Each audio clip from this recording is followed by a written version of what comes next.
Imagine a young Roger Federer, not mastering tennis from day one, but playing soccer, basketball, and badminton as a kid in Basel, Switzerland. He's the oddball who didn't specialize early like most sports prodigies. Yet somehow this jack-of-all-trades approach turned him into arguably the greatest tennis player ever. Why? That's the mystery David Epstein unravels in Range, taking us through tales and science that flip the whole early specialization idea on its head. Everyone's obsessed with starting young, grinding hour after hour. But what if that's exactly the trap that limits real potential?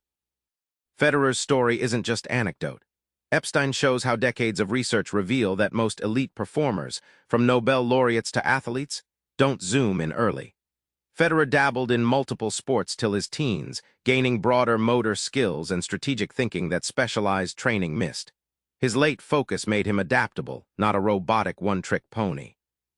Think of learning like a gardener's patch. If you plant only one crop, a single disease can wipe it all out. But if you plant many different seeds, the patch thrives even when storms hit. Epstein calls this the sampling period. Early broad experiences provide the flexible soil where creativity and innovative problem-solving sprout. Specialists excel mainly in stable, predictable environments, like chess or classical music. But in messy, shifting arenas like business or sports, those who cross-pollinate knowledge shine.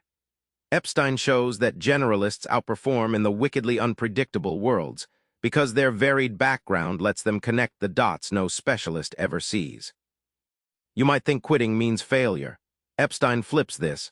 Sometimes quitting and changing direction sparks your best success. Epstein studied hundreds of scientists and artists and found something counterintuitive.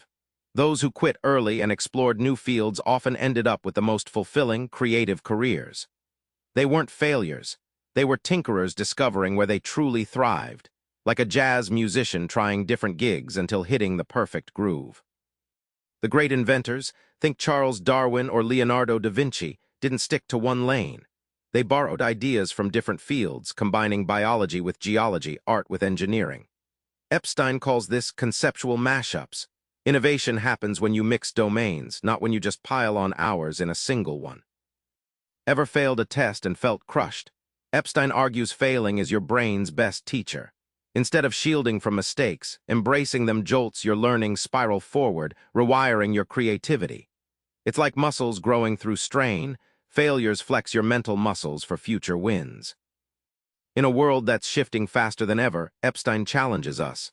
Be inefficient, explore, and trust that range is your secret weapon. Broad learning isn't just a luxury, it builds mental agility.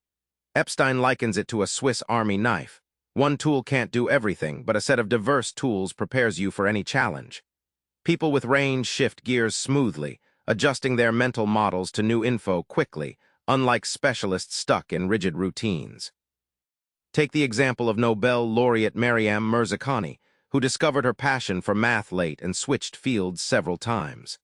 Epstein shows late bloomers are often underestimated, but their wider experience can produce fresh perspectives that early specialists don't have.